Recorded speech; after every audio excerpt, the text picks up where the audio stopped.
All right, looks like we are connected here. I don't know if this is the old one or the new one. I don't think I can see you in chat here. We'll give everybody a few seconds to get settled in, and we've got a nice little Saturday edition here. I apologize. This has been a very, very busy week trying to align some things at home and at work, and still trying to find time to do this stuff. And hopefully y'all are watching some of the interviews we're putting out there, especially this week with Dana Samuelson about the gold market and how to buy gold, how to store gold, what gold is, how to use it. Very important. I think it's important to have a wide variety of investments out there, especially in times like this, which we're going to go through in just a minute, to make sure you're diversified. I'm certainly a big proponent. There is an old one on here and a new one. So we are live. So let's get started here. Sorry, I always have problems with this. Ever since I've gotten suspended, 4 times now or 5 times now from YouTube, I've had these 5 times, yeah. I have had these difficulties ramping up live streams because that is what I was banned from or suspended from, was live. They don't mind if I put a recorded video up there so they can look at it and scour it, and I've kind of tried to tone it down a little bit here just to stay in their good graces so I still have these airwaves. I'll let you know by mid next week I will be broadcasting live on X. And on Rumble again. So I'm going to open up the kimono a little bit. Next week, I'm going to do 2 of a 5-part series of breaking down all of the crypto environment, what it is, what is a stablecoin, how does it work, what is an NFT, what is a collectible. The regulation stuff is a little hazy to me right now. It's hazy to everyone. It looks to me like they are making meme coin pump and dumps a legal thing, so be aware of that. But I'll break down Bitcoin, cryptocurrencies or altcoins, stable coins, NFTs, runes, ordinals, all that kind of stuff. 5-part series, two parts starting next week. It'll probably be Tuesday and Thursday, but it could be Tuesday and Wednesday. But I'll be doing those for you here because I think that right now, as we enter into this era of digital assets and understanding what that is, I think that the education level in this country in particular and around the world is really low. And one thing I'm going to try to do my very best, and there's a lot of great, crypto Bitcoin podcasters out there. Unfortunately, the ones that are really good at, I've had conversations with plenty of them. They're kind of like way up here now, and the average person is kind of down here. So we need to level that playing field in between one and the other and be able to get some of our basic education or fundamentals down so that as this stuff rolls out and becomes more commonplace, that we all have a good footing in it. So I'll be doing that next week. And again, I'll be streaming on Rumble and on Twitter. I've just got to do one final thing on Twitter to go live there. So you can share it out there. You can watch it live. So it'll be stored on all those places along with iHeartRadio, Spotify, all that good stuff. If you're here, click subscribe and all that kind of stuff. I'm being told to do that more often. I don't do it. I don't do this for money. I don't get paid any money at all to do this. I do this because I love sharing information, and I try to make things as simple as possible so that everyone can benefit from information, where right now we have some of the smartest people in the world are just not in tune with being able to translate that information to everyone who isn't at that education level. So trying to get as much info as I can out there for all of you. So we look to be all assembled right now on the live. So let's get started. Welcome to the Rice Report. My name is Eric Rice. Thank you so much for being here on this Saturday edition. You'll notice I'm in a t-shirt, not in a hoodie today. I probably should have done this before I went jogging. It's 80 degrees in Texas today. It's beautiful outside, so I try to spend as much time as I could out in God's beautiful land, getting some exercise and doing some good things out there. I'm going to keep this short. This is a Saturday. We're going to do what we always do. We're going to cover money, politics, and religion in that exact order, and just kind of go through the basics of what we're seeing in the marketplace today. And I'm seeing some things that are very clear to me. I've gotten in plenty of arguments with other economists out there about what numbers mean and what we're looking at, and this constant doom and gloom that people have. I try to. One interesting thing is the other night my wife started playing theme songs from TV shows from the 80s, and it was kind of a name that show. And I recognized all the songs, I just didn't know which shows they were anymore. And one of them that wasn't on there was Facts of Life. I remember watching that when I was about 5 years old because of the theme song. We should go back to theme songs on TV. They were amazing. But it said, you take the good, you take the bad, you take them both, and there you have the facts of life.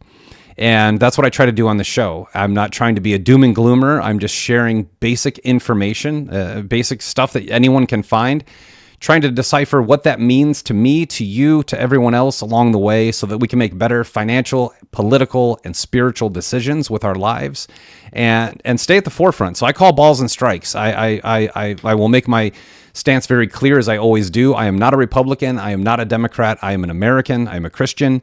And I'm a very staunch believer in truth. I don't care if it hurts my feelings. I don't care if it's about the guy I'm rooting for. I don't care. It doesn't matter to me. I want to know the truth. I don't belong to any team, any gang, anything like that. I have no affiliation with anyone. This is all me. And when I call balls and strikes, I'm not trying to black pill people. I'm just trying to state the obvious and continue to critically think through this very confusing yet exciting era in American history. It's super exciting to see what's going on. But will we be shocked at the end of the rainbow, or will we not be, is kind of the question. And I think if we follow the patterns and follow the facts, that nothing should be shocking to us, whether something happens or doesn't happen.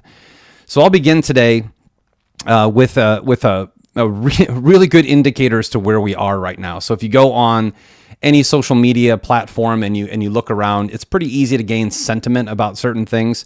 Well, there are sentiment trackers out there, and crypto and equities, so the stock market and the crypto markets, are now in full-blown fear, right? So there's a pendulum that swings from 0 to 100 on either side.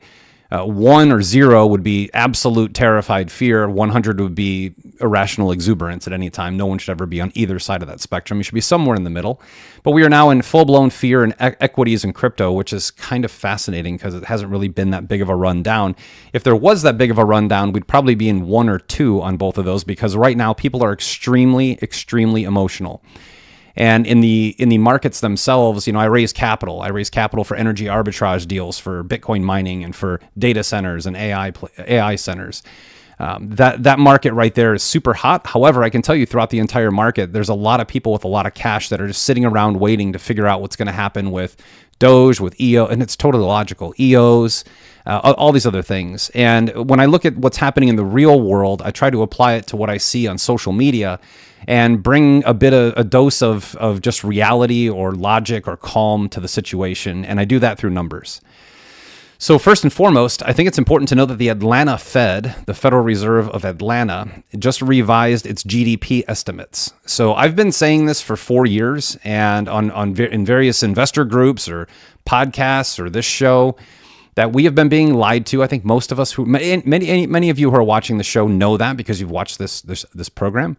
And we've been lied to about a lot of things. Even our GDP numbers have been heavily skewed. I'm going to get into that in a moment. The real data is now coming out, okay? So the real data is now coming out, and that's going to change things drastically. When you live in a fantasy land, you're going to have fantasy expectations. You're going to have fantasy estimates. You're going to have fantasy results. And we've been living in an absolute fantasy land for a long time.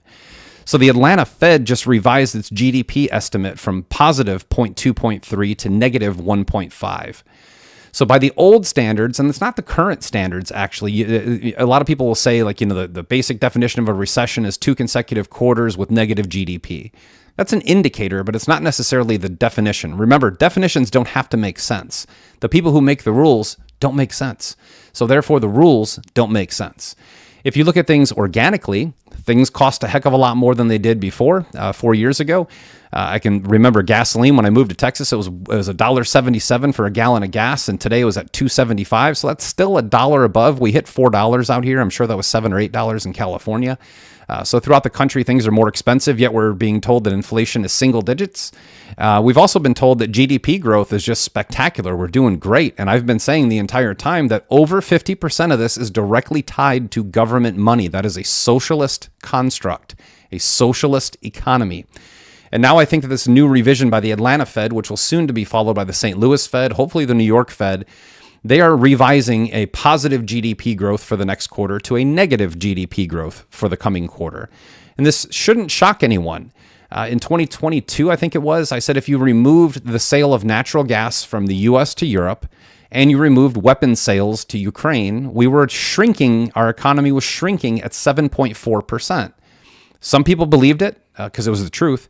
Some people didn't because the news didn't tell you that and the government didn't tell you that, but it's the absolute truth. So if the Atlanta Fed is revising their GDP numbers down, we're probably going to be seeing what a lot of us have projected for a long time because it's inevitable. This is mathematics. There is nothing you can do about numbers when you stop lying about numbers. Now that the lying season seems to be over, when I think that can be solely attributed to Donald Trump and Doge, solely. So now we're seeing revised estimates from the Atlanta GDP, which is gigantic.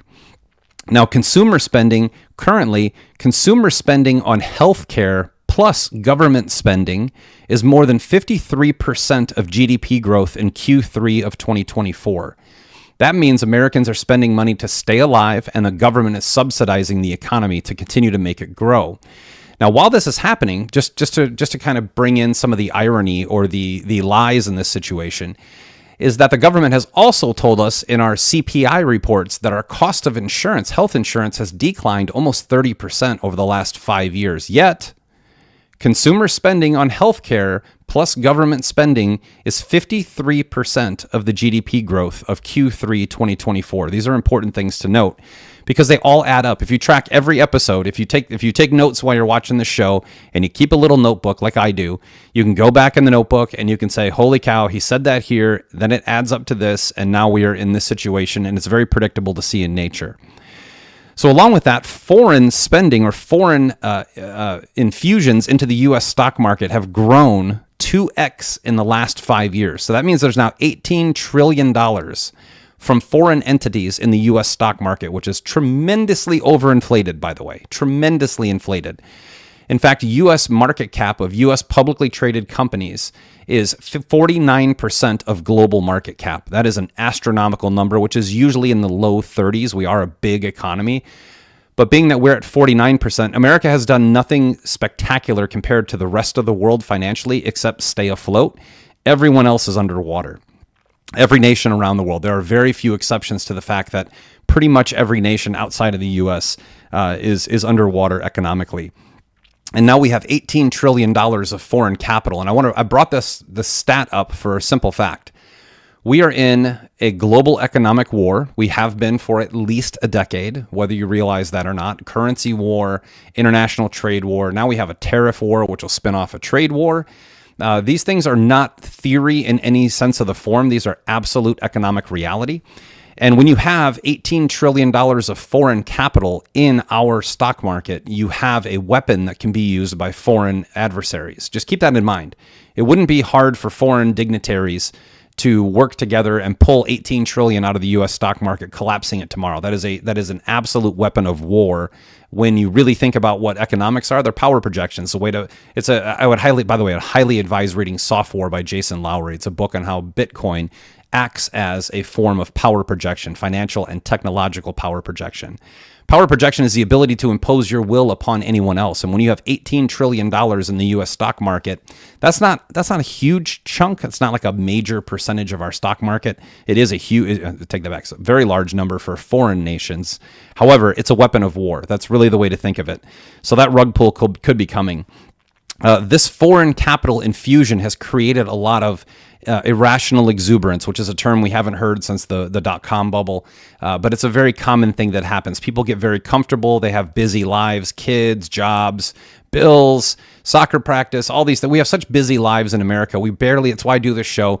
The average person doesn't have an hour or 2 hours a day to actually sit down and read things that are important to their financial future. But this foreign capital infusion, along with right now the two largest investments that Americans have are their homes and the stock market. And there has never been a larger percentage of U.S. household money allocated to the stock market in the history of the United States than this very moment in time. So what does that mean? Well, NASDAQ right now is 103% of the GDP. So the market size of the NASDAQ is larger than the gross domestic product of this country, meaning the markets are bigger than the economy. If you compare that to the 2000 irrational exuberance, and I love to be factual with these things, the last time we saw anything near these numbers, again, the NASDAQ is 103% of the GDP. The last time we saw anything this size was the year 2000, the year the bubble burst, and the NASDAQ was 62% of the American GDP. So we are massively beyond that right now. We are literally 60% above where we were for irrational exuberance in the tech sector, the NASDAQ, compared to the GDP. The overall U.S. stock market, all stock markets combined, is 207% of GDP. The markets are 2x the size of the economy. That is a massive inflationary trend in an overvalued market, where a big percentage of that, not a tiny percentage, not a gigantic percentage, but a good percentage of that comes from foreign capital. Keep that in mind. Freddie Mac came out with a statement, with a chart. In this chart, it showed a 3x increase in delinquencies in multifamily lending. Now, any of you who followed me from the days before I did YouTube, when I first started getting kicked off, when I was doing private investor webinars, and I know many of you still watch the show, and thank you very much. And if you're watching this, click subscribe and do all that hokey stuff the kids do. I'd love to have you be subscribers here. Again, it doesn't make me any money. I don't even take revenue. I don't even know how to do that on YouTube. I just want people to get this information, get it into their brain, and be able to talk intelligently to other people and help them out, because there's going to be turbulent times ahead. Golden ages don't come without some sort of stone age beforehand. There has to be massive change. The system we're in is broken. About 3 years ago, I started saying that by 2024, so I was probably a year early, that we would start seeing massive delinquencies in multifamily investments. These are apartment complexes, condo complexes, trailer parks, trailer homes, storage units, all these commercial type lendings. They are now 3x. So since 2023, we have seen a 300% increase in delinquencies on the loans on multifamily properties. And this is a big problem because that is one of the largest investments, private investments that Americans make outside of their own home and the U.S. stock market. Now, mortgage payments themselves, we have seen a 40% increase in missed payments. That is a huge increase. That is the largest in 30 years of people's residential homes. So people are not making their payments. So that classical number, that's not a 40% increase. There is a 40% delinquency rate in certain areas throughout the country. But the classic rate is right now around 1/3. So we're above 40%. These are really big economic indicators. 60-day delinquencies for auto loans in the subprime group. So this is people with less than stellar credit that are getting loans. 6.56% of that category or that cohort of loans is now delinquent on auto loans for 60 days. This is the highest rate ever seen. So people aren't being able to pay payments on multifamily properties, their own homes, and their cars. These are just simple facts you can't avoid. The news is going to tell you how great the economy is because that's how it works. I remember during 2008 when the market started to crash, I was in financials at that time. We were watching CNBC, and the chart behind the analyst dipped immediately on screen, and panic ensued live on TV. They will not give you forewarning of these things. And I'm not saying we're going to see that type of crash. I'm also not saying we're not going to see that type of crash. All I'm telling you is that the data that's here is not good data. Construction jobs. We have 250,000 less construction jobs this year than projected. That is an 8-year low of where we sit right there. And this is pushing everyone to try to understand what's happening. And let me give you my take on what's happening, because I get asked these questions all the time in private meetings and in webinars and seminars and things like that all the time. What's next? Well, what's next financially? I'm going to get into gold in just a minute. Great interview with Dana Samuelson, who's awesome, from the American Gold Exchange, is live on this channel and on Rumble and on iHeart and Spotify and all that stuff too. If you take a look at that, you'll get a good idea for the market itself. I'm going to break down gold in just a minute, because when things get scary or even a little bit meticulous, people move to what's called flight to quality. So they move from high risk on investments to risk off investments. All investments are risk on, with the exception of maybe a CD. If the bank remains solvent, CDs actually have inherent risk. People don't realize that. It's a certificate of deposit. Basically says, give me $100,000, I'll pay you 4.5% over 1, 2, 5, 10 years. And you put your money down, and it's guaranteed to be paid back with interest in that time. And they've been fantastic instruments, but I think that we're approaching bank insolvency for one specific reason, is that the reverse repo market, which I explained on the last episode, but I'll explain it again. Banks hold treasuries. That's their main asset. They buy U.S. treasuries. The U.S. business model is basically to sell debt every month at auctions. It's basically what we do, is we sell debt. We run the GDP up, we steal money from our citizens called taxes in all types of ways, and then we print money from the Federal Reserve and we pay back those debts through treasuries. So banks hold a lot of treasuries. That's their assets. This plays into what's happening in gold, by the way. But what happens is essentially they run out of cash to pay back depositors because they've invested all of their cash into this debt. So the reverse repo market allows them to say, hey, I don't have enough cash, but I have treasuries. I need to give them to you at the reverse repo market. They say, great, hand us $10 million in treasuries. We'll give you $10 million in cash. You pay us back $10.05 million in a small period of time. It's a liquidity market. That liquidity market basically dried up on Wednesday. And yesterday they reopened it and re-injected $200 million. These are really, really big indicators as to what's coming. Liquidity is absolutely drying up at this point in time. Scott Bessent was handed a very difficult job by Janet Yellen, who probably is still on mushrooms. But Janet Yellen, she actually did about $6 trillion in silent easing. Or bailout stimulus for the government through T-bill sales. She added $711 billion in the last quarter of her work, if you want to call it work, at the Treasury. So Scott Bessent has about 18% less liquidity than she did on her final day in office, and it's going to be a tricky road getting that down. So here's what's really happening. You have these massive yield numbers, right? So our 2-year just went from 5% to just under 5%. It's now below. It's in the 4% range. By the way, the last time we jumped over 5% on a 2-year Treasury and then brought it back down to under 4, a global crisis ensued. That's a statistical fact. It's not a make-believe conspiracy theory.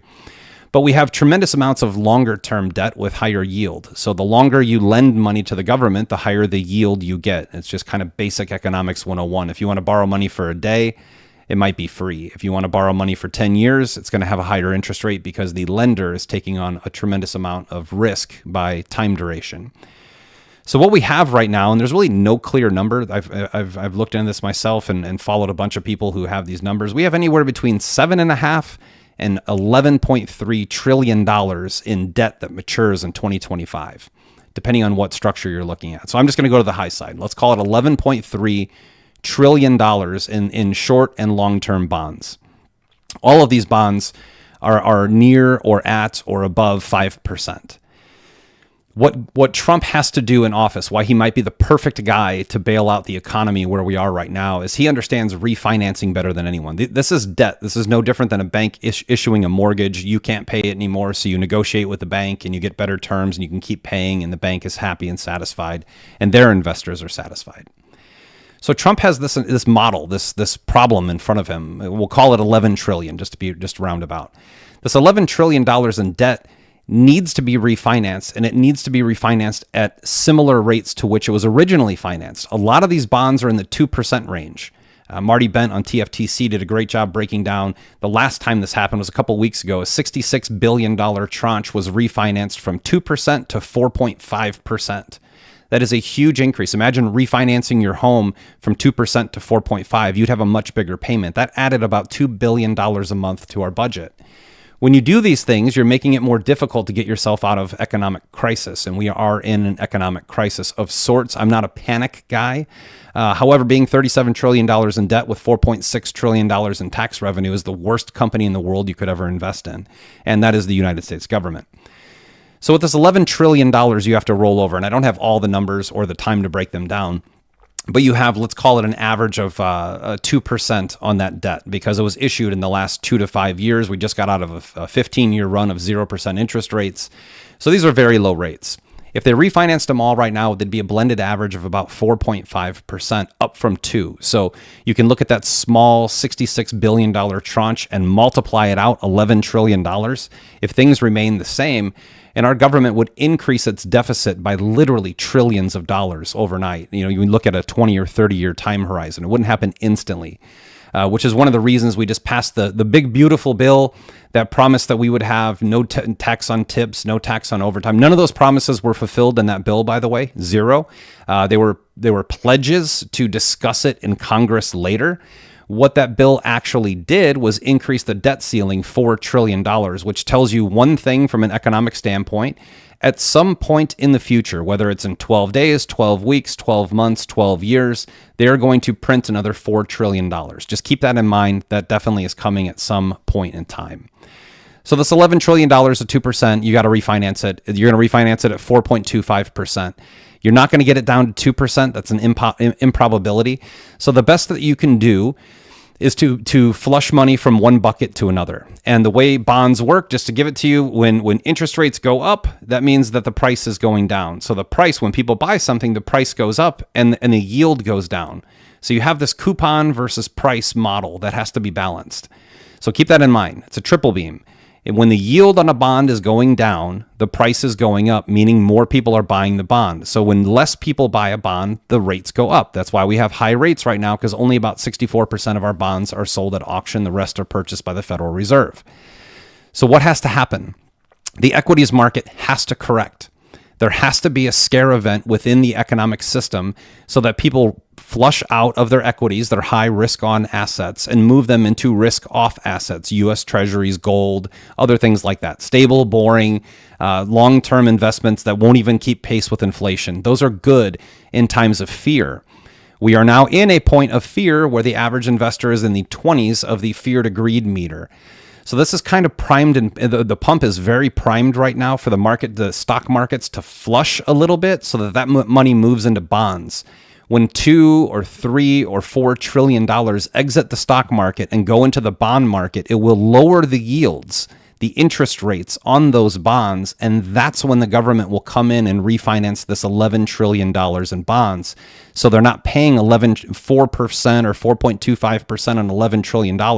They want to get that down to 3.5, 3.3. It's still going to be higher than what we're paying. We are still going to be paying more than we are today in interest payments, but they'll be much lower if there is a stock market correction. And that'll happen in crypto too. So be prepared for those.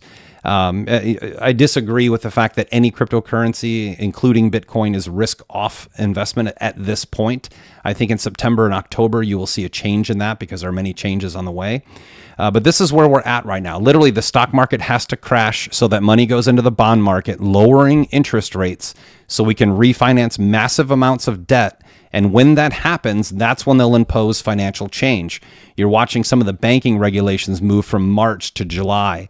These things are all being systematically orchestrated. There is nothing on earth that is serendipitous. If you're watching it on a mainstream TV network, nothing is happenstance. Everything is orchestrated and coordinated, especially in the financial arena and technology and their intersection. It's completely orchestrated. So keep that in mind. Stock market has to flush. Cash has to leave the stock market, go into the bond market, raising the price of bonds because there's more buy pressure. There's more actual demand than supply that will drive up the price of the bonds and lower the yield of the bonds. And when the bond yield is finally lowered at a number in which Besant and some of the other Lutnick and Trump can say, okay, let's refinance all this old debt at a much lower rate. They have to do that, and then they have to move forward, and then you'll see big economic changes. But until that happens, I don't anticipate any major changes, which is why you're seeing all of these crypto press conferences and meme coin things. We're just in a very high gamble environment right now, and people are going to have to kind of toe the line a little bit here until that happens, because if the stock market continues to rage, which let's look at this from a truly economic warfare perspective. If you're a foreign adversary of the United States, and you know this, because I know that I'm just some guy in my living room or my extra bedroom. If I know this, certainly China and some of these other places know that. So they continue to sell our bonds, lowering the price of the bonds, increasing the yield. China and Japan have sold about $140 billion in U.S. Treasuries in the last 3 months. So that's economic warfare. Japan's doing it to survive, but China's probably on the economic warfare front. And by the way, I'm just going to reiterate this in the middle of this. Everything is a psyop, and the right will scream China, China, China. The left will scream Russia, Russia, Russia, and they both agree on Iran and never talk about Israel. So I'm just going to throw that in there. That's the general political psyop landscape. But it's obvious that foreign adversaries do not want this administration to clean up this country, because U.S. aid and Doge have exposed that we are literally the piggy bank for the entire world. So if we change anything in what we're doing, it's going to affect their ability to change America over time. So this is part of the economic battle. So what would you do if you were a foreign adversary? Here's what I would do.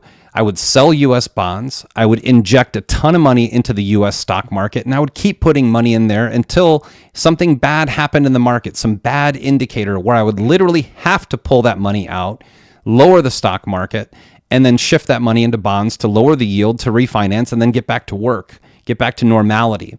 I would have to do that through all types of things like purifying the GDP data, where my now local, regional, Federal Reserves have to look at different data and reassess their estimate of our GDP. As I stated right in the beginning, the Atlanta Federal Reserve is now saying this next quarterly expectation of GDP growth is negative 1.5%. This is all happening in the almost the exact format I envisioned this thing in about a year ago, where you would see this landscape where you can see the foreigners pumping up the stock market so that the bond market gets crushed. But what Trump is coming in here and doing is going, okay, I see what you guys have done. You guys have used false data, so we're going to use real data, revise our estimates. If we post a negative 1.5% GDP in Q1, that is going to give you a 5 or 10% correction in the stock market. If we do it in Q2, it's probably going to be about the same. That structure is designed to be exactly what we're watching. So while people will panic and say, oh my God, the GDP is falling, the GDP hasn't grown. The actual gross domestic product without government spending, consumer spending on healthcare, and all the other socialist tactics that bump up at GDP, we have been shrinking. We actually right now are growing again. But as I said, in 2002, that GDP report that came out right before the midterm elections was very telling. Stripping away natural gas and weapons sales to Europe, you had a shrinking economy of 8.7. Think back to 2022. Our economy was desolate. You could drive in any small town or major city in this country and look around at commercial holdings, and you would find that 2 out of 3 buildings had for lease signs, meaning businesses were going out of business and they needed to rent that commercial real estate space. We've been living in the lie. The truth is coming about. The truth is not going to be pretty. So if we have a negative 1.5 GDP growth 2 quarters in a row, technically the world will see a recession. The stock market will fall. I'm not saying it'll crash. Anybody telling you it's crashing or the dollar's going to zero, it's being eliminated, it may happen. I just don't see that happening because we still have to show signs of strength. Our dollar is still a world reserve currency. Our country is still the strongest military in the world, somewhat. So we still have to show those signs of strength, and Trump is not a sign of weakness. But it's pretty easy to say the first 2 quarters of a presidency can be blamed on the last president. So even politically, it all ties in. I expect to see 0 nominal or maybe a slightly negative GDP growth the first 2 quarters of the year. That will reduce the inflation in the stock market, correct the bond market, raise the price of the bond. It's a really smart move if you're an investor. If you're a stock and bond person, wait for this to happen. Buy some bonds really cheap right now. You'll see an influx from stock investors to bond investors. The price of your bonds will go up. Sell them and then buy the refied bonds at 3.5%. And then as the stock market grows again next year or later this year, you move the money out of bonds into stock. This is like the oldest thing in the world to be able to do, but it's becoming overtly obvious that this is what's going to happen. So I expect that to happen. I expect the stock market to deflate. I expect the bond market to get a few $1 trillion of injections from there, lowering the yield on bonds, making it manageable for us to be able to refi and get our spending in order. None of this stuff is going to happen overnight. I know that there's a lot of people out there who think, oh, Doge is doing this stuff. Doge has eliminated like $200 billion in excess spending. That's actually over a 10-year period, so it's about $20 billion per year. That's a lot of money to me and to you, but in government spending, that's a drop in the bucket. And most of the spending that they're uncovering is congressionally approved. So in order to strip that funding, we still have to go through congressional hearings over the next year, listening to more blue-haired idiots in our government forums telling us how much we need to spend. If we don't spend money on sex change operations in Panama, what will these children do? We're going to have to hear this for at least another year. And when people start talking about the income tax going away, it's going to take a catastrophe for that to happen quickly. But it will be entertaining to watch, brainwashed people support the government still taking their money to give away to these terrible ideas. So when you understand all of this stuff, and I hope I've made that as simple as I possibly can for you, when you understand all of this stuff that's happening and that this is just basic public information that you're looking at from government sites and from basic financial sites that are just reporting data, if you look at all this data and you have the ability to draw connections between these dots, you can start to understand why the gold market is rising. And by the way, gold is down $100 in the last 2 days. That is a completely controlled environment for price. It has been for a very long time. This is what happens when you have paper gold or paper contracts, IOUs for gold, that are traded with spot price pricing. So the gold market by itself just saw the largest influx into ETFs. And most people don't pay attention to ETFs. I do. I think ETFs are a great idea for certain things, bad idea for others. ETFs can be good for good things. They're going to be bad for middle of the road things. You can look at like Ethereum, who's lost 40% of its value with 4 or 5 ETFs out there since ETF launch. Hasn't done anything for them. Bitcoin, it's been okay. But I actually think Bitcoin, looking back in history, probably should have hit 100,000 in 2021, to be frank. So everything's kind of suppressed and controlled in the markets themselves. But ETFs have now bought 52 tons of gold in the last week. 52 tons. That's over 100,000 pounds of gold that they have purchased. And that's coming into these large banks. So there are places like Abex, who my friend John's involved in, that are now creating new commodity trading platforms where everything that's traded on that platform is bought and sold in physical commodity, not in paper contracts. So you're watching this big shift in the economy there. That is $4.9 billion worth of gold. 52 tons of gold, $4.9 billion. That's the second largest U.S. gold buy since 2020. And remember, in 2020, gold shot up. Crypto shot up. Everything that wasn't the stock market shot up because of panic and fear of a global pandemic, which is obviously all a scam at this point. But $4.9 billion was just spent last week, and $5.0 billion in 2020. So this is the big gold shock. So I know everyone's thinking, Fort Knox, Donald Trump, is the gold there? First of all, Trump loves to play with people. He loves to. Like, that's just part of his allure and part of his genius, is that he feeds on a theory and proves it right or wrong in one direction or the other. But we have major plans that are coming, big changes with Basel III implementation in the banks. Banks are now going to have to hold more physical assets to back themselves. And I'm going to go through Basel III next week. So I think you all need to understand that as best you can. There's huge changes coming. But just remember, these changes aren't designed to, like, the reality is these changes aren't designed to make banks better and more efficient for you. They're designed to save the banks because Basel is about 115 miles from Davos. These are the same people, the Basel Group and Davos and the BIS, the IMF, all these are the same globalist organizations, and they love to make things look like they serve the people, but they all serve the banks. This is a way of bailing out banks while they still have money. But part of the Basel III regulations, which just got moved back, part of those include that banks need to hold more assets and not just continually take your deposits and lend them out. That is too high risk. That is proven to be too high risk. So banks are stockpiling on gold. This is also why they're opening the doors for banks to custody Bitcoin. What most people don't realize is that Trump actually authorized the banks in 2020 before he left office, right in February, per Howard Lutnick, to actually custody Bitcoin. So he was preparing for this back then, and the banks laughed at him and scoffed, which is why you're watching banks now getting into custodying Bitcoin and crypto. My personal advice to you, I'm going to give you a book here at the end of this episode that you should all either listen to the audiobook or read. It's fantastic about this current environment. My personal advice to you is to always self-custody gold and self-custody crypto. If you don't hold it, it's not yours. If you give it to banks, like if you took gold and put it in a safe deposit box, the only way the government couldn't confiscate it is if it was a religious artifact. Little known thing. So if you have gold and you want to hold it in a safe deposit box at a bank, which is probably the safest place to hold it. However, it's just victim to confiscation. 6102 was signed by Roosevelt in 1933, confiscating all of our gold and putting it into Fort Knox, which leads me into that topic. But I have a friend of mine who does hold gold in a safe deposit box in a bank, and what he does is he takes it to Oklahoma, he smelts it down, he puts a cross on the bar, he puts it in a safe deposit box, and he takes a picture of it.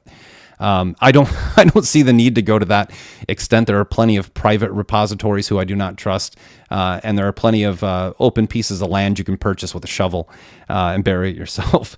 So many things to do that. But in particular, crypto, don't let banks hold your Bitcoin. Just don't do that. Hold it yourself.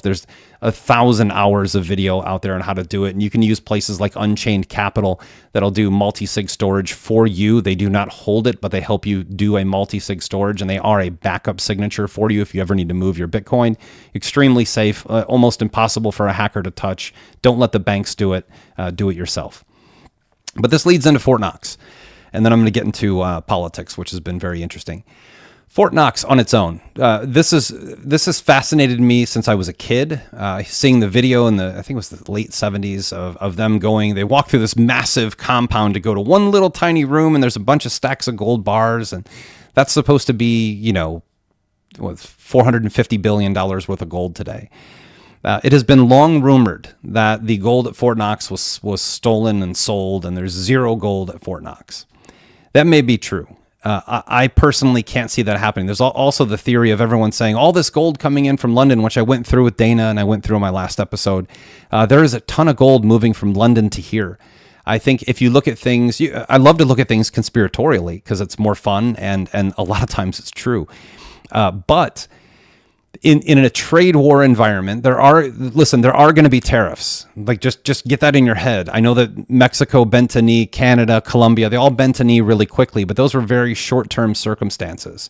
Those tariffs are still going to be implemented. And Trump talking about reciprocal tariffs is nothing more than saying, I'm going to charge you what you charge me. America, by far, has the lowest tariff structure in the world. It's not even close. Some of our tariffs on foreign countries are 2-3%, while they're tariffing us 30-40%. This is why American commerce has suffered, while we had to go overseas for manufacturing to make products because we simply couldn't afford it. So what Trump is doing is reversing the game.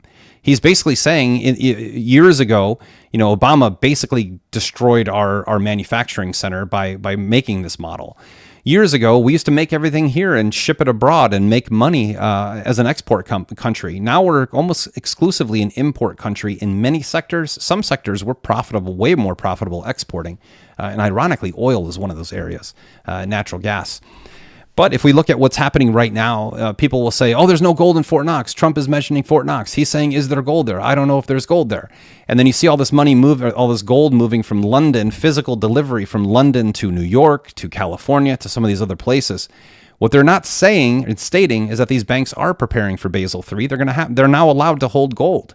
The new law that passed with Bitcoin was no different than gold. So now banks can hold Bitcoin and claim it as an asset for profit and show the gains as a way of balancing their balance sheets, which are really skewed to unrealized losses. Gold does that. The way that Bitcoin was carried by corporations and banks, which is why you're seeing more corporations buy it, it was simply saying, okay, well, you can only claim that as a loss. You can't claim it as an asset. Now you can claim it as an asset, and that helps you balance your books. By the way, in the stock market, one thing that's apparent to me is that price to earnings is dying.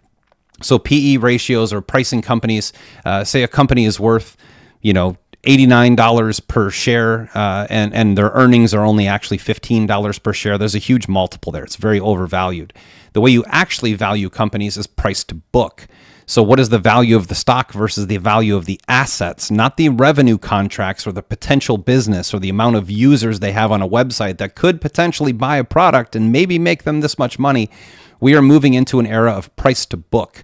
So you're going to see a lot of corporations and a lot of banks buying physical and digital assets in order to have their balance sheet in order with new standards, not only for legal requirements and regulatory requirements, but for investor requirements. So a lot of that gold coming back into this country is going to be physically housed in some of these banks. Sure, I don't discount the fact that, hey, maybe some of this gold is here so that when they do inspect Fort Knox, that they've replaced what was stolen. But you're talking about 4,860 tons of gold. Moving that out of Fort Knox, I've just always had a hard time with it. It's like a soldier somewhere along the line would have said, yeah, man, I saw them with bulldozers and trucks and 4,800 tons of gold is a lot of gold. It's a huge percentage of the global gold market by itself.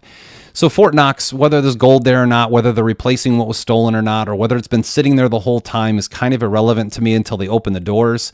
If I put on my tinfoil hat, and there are many of people out there who do, I love my tinfoil hat. It's like on my head 98% of the day.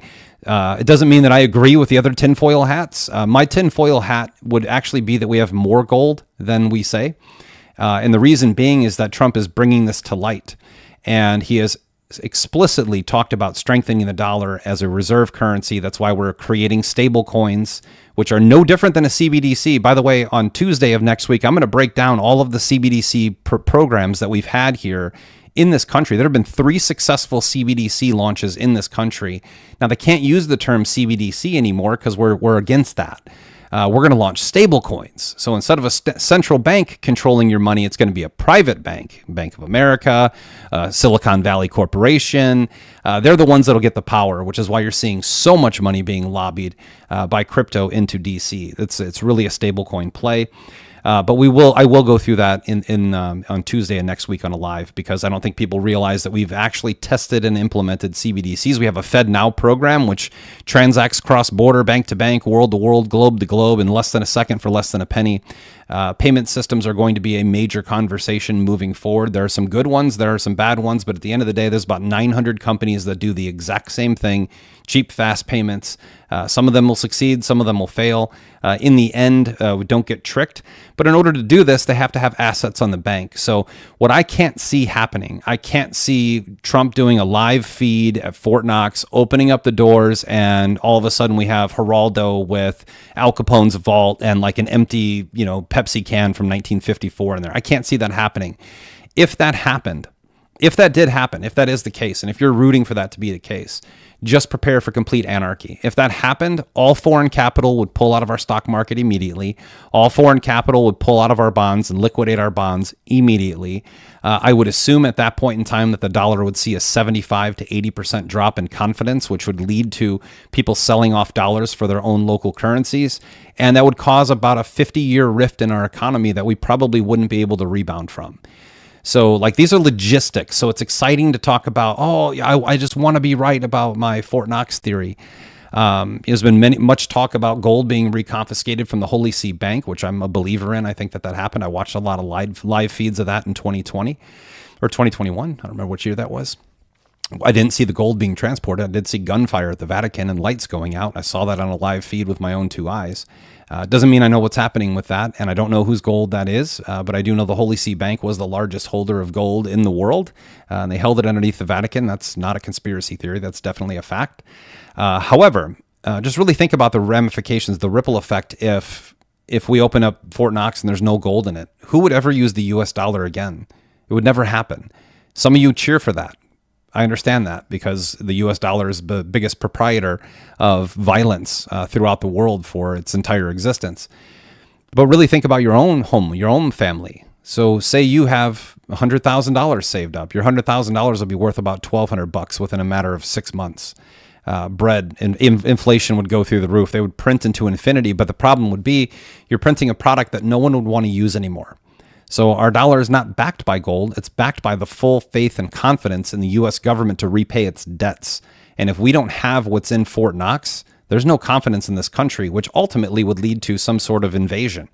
So the ramifications of not having the gold in Fort Knox are really kind of beyond my comprehension and most people's comprehension. So my conspiracy theory is that we do have the gold there, and I bet we'll actually have more gold than we anticipated. And all of our banks will be restocked with gold because they're finally recalling it from London, who doesn't pay anything. They actually collect to hold your gold while they're taking loans out against it. So this is all a good move. Really understanding the financial economic war that we're seeing, the tit for tat that exists out there is really interesting to me. So I'm trying to bring that shell game, that chess match to all of you.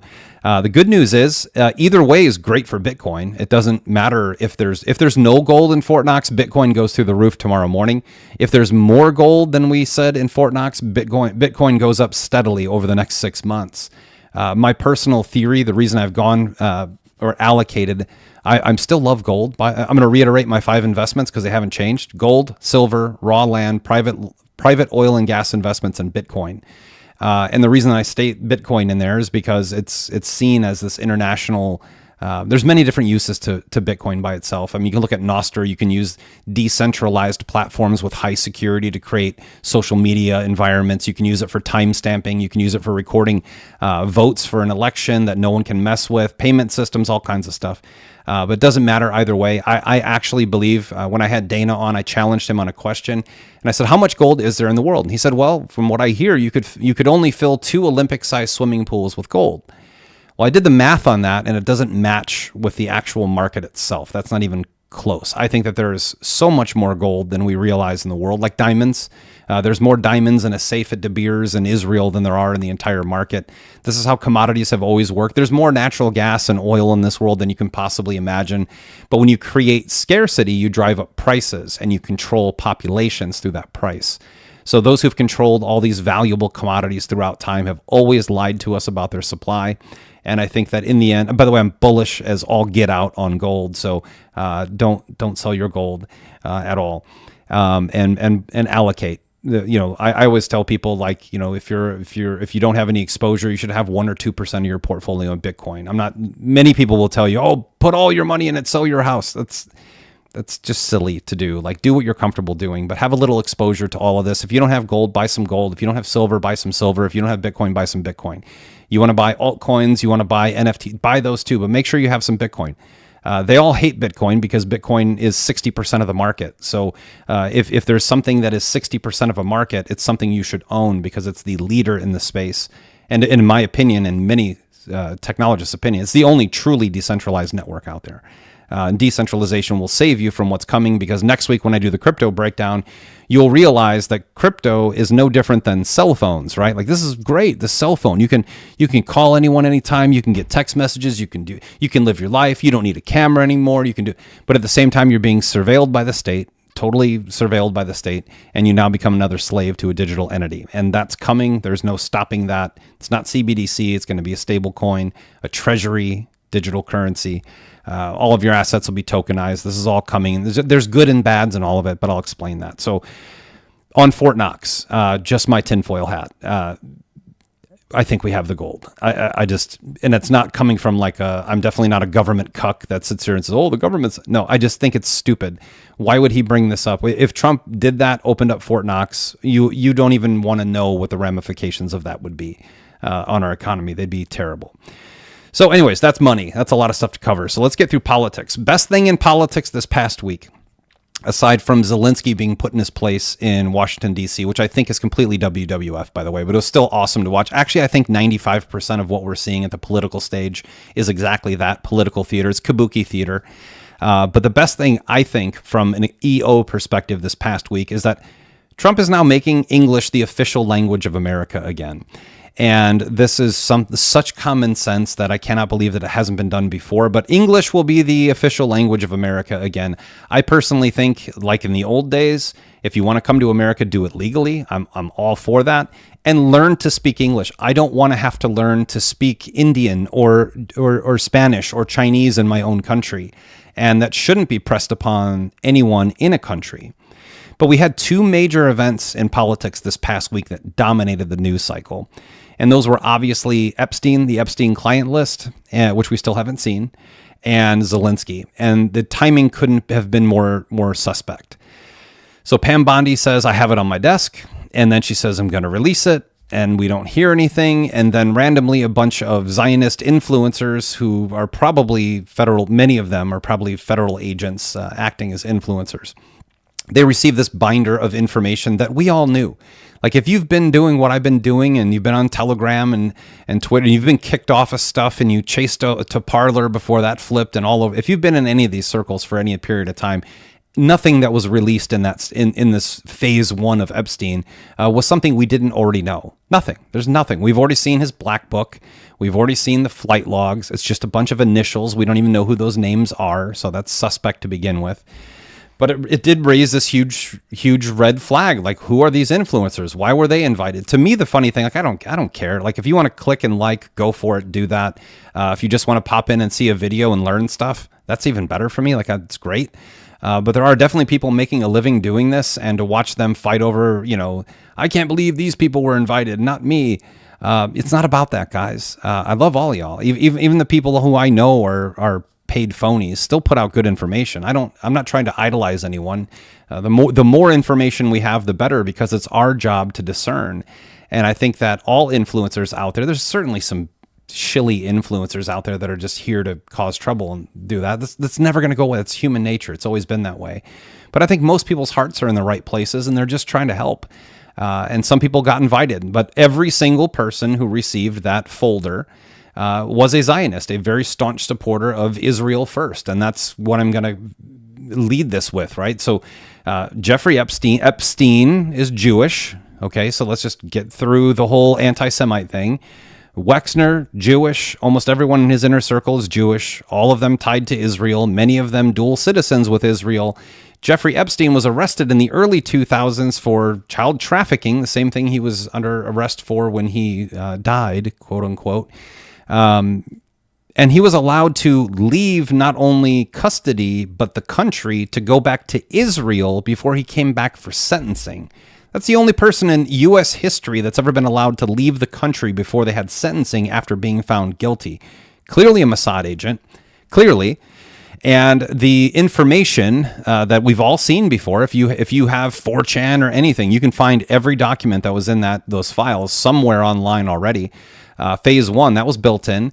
They were handed to all of the influencers who will never, ever say anything negative about Israel. And tomorrow, I'll probably do another live tomorrow around this time because I've got a lot of people asking me questions to answer, which I'm not going to get to today. But a lot of people keep asking me about Gaza. What's going on with Gaza? What are your thoughts with Gaza? Well, first of all, nothing's going on with Gaza. There have been 3 verbal ceasefires, and the Israelis have not stopped firing. They have not ceasefire. They are not going to ceasefire. Netanyahu has made it very clear and obvious that he wants to create a greater Israel plan, which involves leveling Gaza, creating beachfront property, building in a new canal to compete with the Suez Canal, and then expand out to other regions from Lebanon to Syria. Well, he's in all those countries right now. That's happening right before our eyes, and not a single influencer that got that binder even mentions this information. And it's fact. It's not fiction. It's fact. They're still shooting in Gaza after a ceasefire. I think Trump had no choice but to do what he's doing, because no matter what he does, no matter what peace treaty is signed, they're going to breach it because they're going to try to achieve their plan. I think it's sad. I think it's gross. I think the video that came out this past week, I know everybody's always a master troller. It was horrible. Like, I call balls and strikes. The idolatry, a symbol of Moloch, a golden statue. The imagery in that video was atrocious. Like, I don't care what 5D chess that game that is. And it may be, like, it very well may be. But to me, that was appalling. And for the people of Palestine, that couldn't have been a bigger kick in the pants. And these people belong there. They've been there for thousands of years. But on the other hand, I also think that Trump had no choice. I don't think Israel is going to stop until every Palestinian is dead. So removing them from the battlefield, it neutralizes death. So I hope and pray, and I think he will do the right thing in the end, is that Trump does go in there and help rebuild and restructure and then relocate the Palestinians there. Everyone lived in peace in that region until 1948, when Israel was created, and it's been completely run by Jewish Zionists ever since. If you don't know what that is, or if that offends you saying that, find a new channel, because I'm just going to speak the truth. This is the problem. Everyone lived there in peace until Israel was recreated by the Rothschild family after World War II as a reward for getting the U.S. into the war. These are just historical facts that'll take you 2 hours to research online, literally. So anyways, that's where I see on that. But we are seeing that this Epstein thing is now playing out differently. So Kash Patel said we'd have the Epstein file day 1. That didn't happen. I didn't expect that to happen. Trump said he would stop the wars in 24 hours. I didn't expect that to happen. Expectations are important. Political statements are one thing. Facts are another. Reality is another. Do I think these things will happen? I do, if they exist. But we are seeing this major shift where now Pam Bondi says, oh, I have it on my desk. And then when she went to release it, well, I didn't actually have it on my desk. The New York feds have it, and they're not releasing it. So now it's their fault. They're the bad guy. Kash Patel hasn't said much on this. He actually put out a post, and then he deleted half of the post and reposted it again. I don't know what's happening there. I do have a sneaking suspicion that they are trying to scrub these files to eliminate any Israeli involvement, considering Pam Bondi, Kash Patel, and Trump are major supporters of Israel. They're also America first. So like I'm one of those people who can look past that. Just make America great again. We'll take care of the rest. Stop sending money to everyone, including Israel, until we get our own house in order. That's what a nationalist would do. We're not doing that. We're actually sending another $2.7 billion to Israel. So I don't know how that stops the war effort with us giving them another $2.7 billion. But there's certainly an Israel cover-up in all these things that you should all expect along the way. We don't know if those files truly exist. We don't know if that's a psyop. We don't know if it's a game. We don't know. So I try not to get too into it. And this is what the world was completely talking about until Vladimir Zelensky came to the White House and started talking crap to Donald Trump and J.D. Vance, who awesomely put him directly right in his place on national television. I personally think that was WWF psyop distraction 101. There was actually a wrestling belt in the room. So, I mean, it's not a far-fetched opinion there. However, I will say that this brings to light the real situation of the Ukraine that most people aren't talking about, which has everything to do with NATO and may have to do with Gaza. So the way NATO actually works, because Ukraine has been lobbying to join NATO. NATO has said no. It's one of the most corrupt nations in the world, maybe the most politically corrupt nation in the world. I was just on the Pulse in the UK talking about this, and the nation of Ukraine had a 10% increase in millionaires. Zelensky, through a private corporation, bought Hitler's old home in the mountains called Eagle's Nest.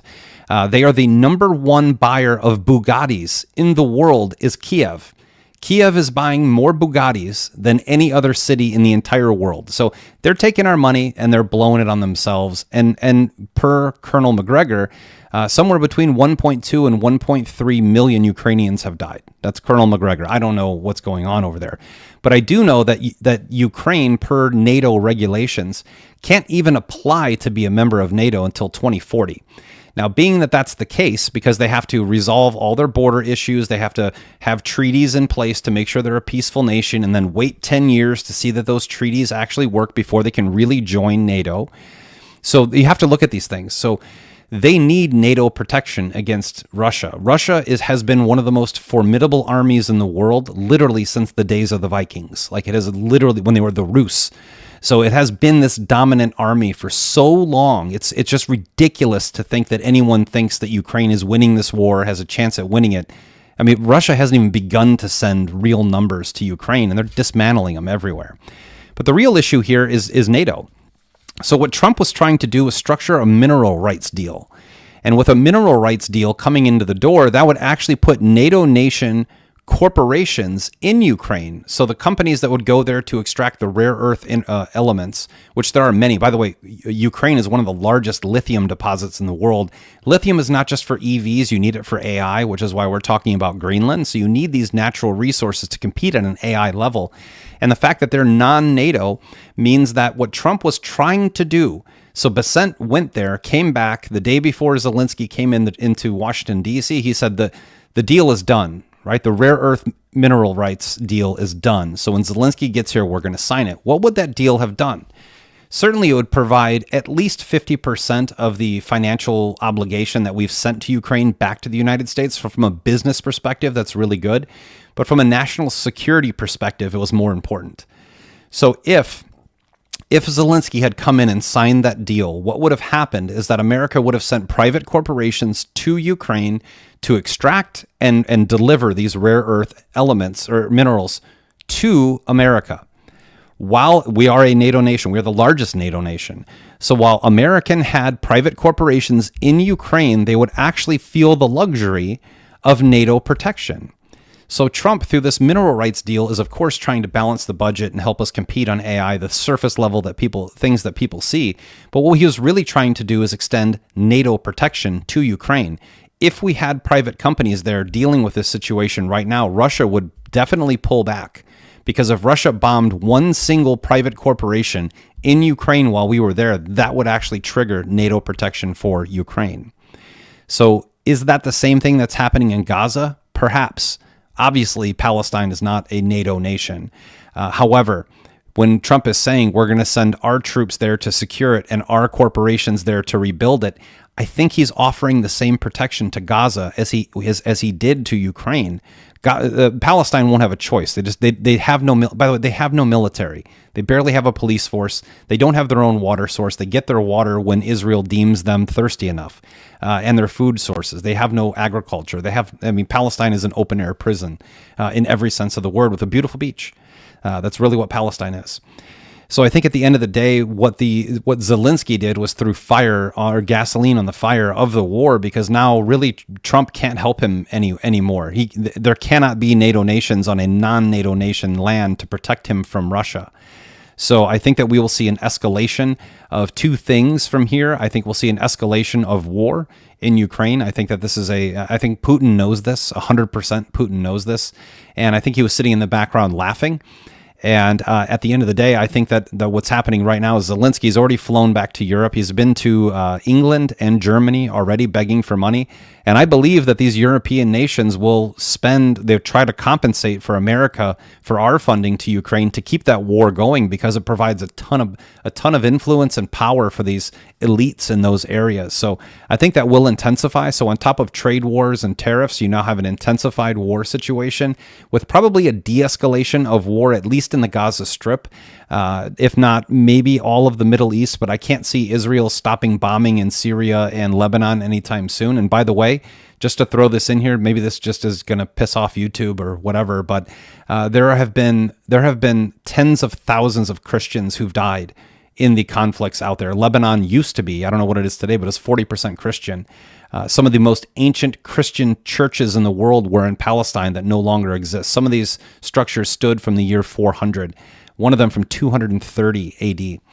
So we are watching the destruction of not just Muslims and Jews in the Middle East. There are plenty of Christians that are dying, especially in Syria. They're now being hunted down. This is a topic very rarely covered. So think of the NATO protection piece and the mineral rights deal in Ukraine as really a linchpin. That was our last-ditch effort to provide American security, NATO protection, and real cover for Ukraine. And now you have this whiny little midget that's going around to every corrupt politician in Europe. And those corrupt politicians in Europe still basically totally control those medias. And those medias basically control the minds of taxpayers. So I think that you will see this huge push in Europe about how Trump is bad, and we all need these support Ukraine flags on social media, especially European accounts, will quadruple in the next couple of weeks. You'll see big donation polls and all this other stuff. So I think Ukraine intensifies pretty quickly, and eventually I think that somebody just throws a big, huge bucket of water on top of that fire, and it ends abruptly and violently. Now, this is actually bundled with a few things. So last week, the Italians accused the Ukrainians of using 2 underwater detonations above a Russian tanker in their water. So they are still trying to use underwater explosives to tip over Russian oil tankers, which would have actually gone right under the beaches in Italy. So there's still that kind of stuff happening. China and Taiwan hasn't slowed down. There were 2 underseas cable attacks outside of Taiwan, both basically directly attributed to China. And now we are seeing in our own borders, we are seeing 2,500 to 3,000 motorized brigades with Stryker units moving down to the southern border. So when it seems like things are calming down, they're actually intensifying. I think what we're going to see this coming week, I think every week is a whole new soap opera. I don't get too much into politics and the lawsuits, and most of the stuff is completely fake. And beyond being fake, Bukele, the president of El Salvador, gave very sound advice to Doge. It doesn't matter what Doge does until you clean out corrupt judges.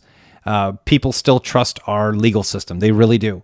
And most of our judges were appointed by very corrupt presidents. Even the ones that Trump appointed, half of them have turned out to be corrupt. And if you have corrupt judges, the law is never followed, because a judge has actually more power over the law. They can look at all of the legal arguments. They can look at everything and make their own decision, and it becomes the ruling. So I hope to see with our own Doge efforts, which are amazing, I hope to see an IRS report. I haven't seen anything on that yet. All I've seen is USAID. I hope to see the DOJ, these full audits. These are just audits. That's all they are. Again, most of the big spending has to be handled in Congress. All of the big legislation like income taxes, things like that, it has to be agreed upon in Congress. Unless there's something catastrophic that happens that completely strips away the power of Congress, you're still going to have to go through that model. But I hope at the end of the day, what we really see here is the court systems themselves get cleaned out. I rarely hear people talking about this. There's probably 2,000 lawsuits out there right now that if they were judged properly and the rule of law was followed, the rule of law, I think when Trump talks about the rule of law, I don't know that he's talking about cops. Like everyone thinks that's cops. Cops are like the foot soldiers of the legal system. The rule of law is actually judges and courts following the actual rules written in law. So we could have the greatest court case in the world against Epstein Island people. We could have the greatest 9/11 commission ever put in place, and we could have verifiable evidence that it was this specific guy from that specific country, and all the evidence. We could have a complete videotape of him flying a plane into a building, or videotape of that politician raping a child at Epstein Island. It doesn't really matter unless there's a judge that'll call it the way it's supposed to be called and rule them guilty. Like that, nothing matters. Nothing matters at that point. So I hope to see in the next 3 or 4 weeks that we start seeing this administration really talking about auditing judges. We have judges that are still sitting right now. Look at the Epstein Island case. We have people whose names have been widely known, really honestly, since 2016, that they are pedophiles, that they are horrible people, and that they were very close friends with the world ringleader of elite pedophile rings ever seen by man. And they're still winning awards at award shows. They're still going to work every day, earning $200-300 million a year running a company. They're still making films. They're still making songs. They're still signing autographs. Like nothing changes without good judges. So put that in your mind as we go through this. I'm very much on the side of things happen, and I don't try to guess, Trump's doing this and it's behind closed doors. That's fun. None of it's been right so far. A lot of it probably will be, but in the end, I don't get caught up in that. I try to be with my family. I try to work hard. I try to build my business. I try to get my body in shape. I try to eat well. I try to spend as much time with God as I possibly can. That's the things that keep me calm. Because over time, it's all in his hands. It's all in God's hands. It's not in Donald Trump's hands. It's not in Vladimir Putin's hands. The world is in God's hands, and God is going to move at his exact right time. And in order for that to happen, all lies have to be revealed. And most of the lies that you're told come from the court system. I can go right now for 2 hours and tell you court cases for the last 20 years where the people were obviously guilty who were set free because a judge found a glitch that allowed them to be free. I can tell you 10 stories right now financially of people bribing people in Washington, D.C. to get out of court cases. I know that stuff firsthand. It's not up for me to judge. It's not up for me to worry about either. But I do hope to see in the next 2 to 3 weeks. We've talked about the Department of Justice and the DOD and the FBI and all these places. Those are servants. Those are servants of the legal system. It's your circuit judges, your appellate judges, your Supreme Court judges. These judges need to be judged. Until the judges are judged, there's no point in some of the things that we complain about. Again, right now, depending on what court they're in, Bill Clinton was on Epstein Island flights something like 27 times, and we all know that. Bill Clinton just received some Man of the Year award last year, and he's still worth hundreds of millions of dollars, if that's still Bill, right? But at the same time, he's still walking around. They're still doing speaking gigs, writing books, like nothing's wrong in their life. But until a judge publicly convicts them of a crime, there's no point in processing it, right? So the Southern District of New York, I think, is going to come under intense pressure. Theoretically, that's who is withholding the Epstein files. The Southern District of New York is the largest white-collar crime court system in the country, and Trump just appointed Jay Clayton as head of it. And Jay Clayton's been involved in a lot of things. He used to be the head of the SEC. So we're going to see pressure put upon these new administrators in the system and see what they do. And just to be frank with you, 90% of the people appointed are Israel First people. So expect that, but watch them do America First stuff.